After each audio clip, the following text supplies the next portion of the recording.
C'est un travail de recensement qui a été fait par les élèves de la section avifaune. Lister un certain nombre d'espèces d'oiseaux afin d'identifier plusieurs familles d'oiseaux et mettre en relief la richesse de nos oiseaux en Guyane. J'ai retenu que les oiseaux savaient se défendre, se protégeaient et avaient de magnifiques chants.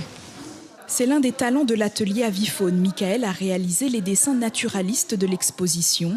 Ça peut lui ouvrir les portes du travail en bureau d'études en charge du développement du territoire, des bureaux qui peuvent avoir besoin d'une expertise en dessin.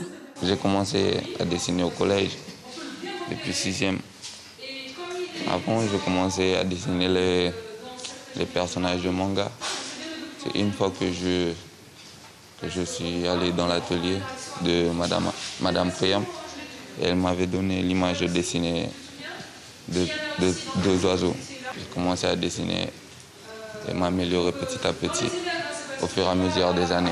Le bassin Amérique du Sud et Centre, avec la Caraïbe, comptabilise 3370 espèces. Une exposition pour mieux comprendre le rôle des oiseaux.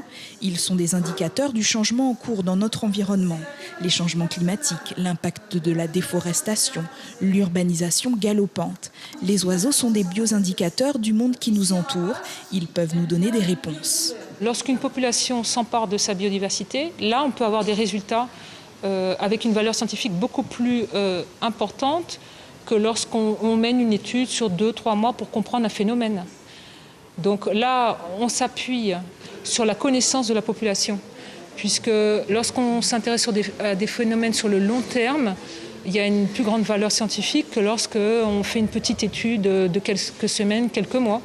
Là, on peut s'appuyer sur un existant, sur un partage de connaissances, c'est ce qu'on veut faire.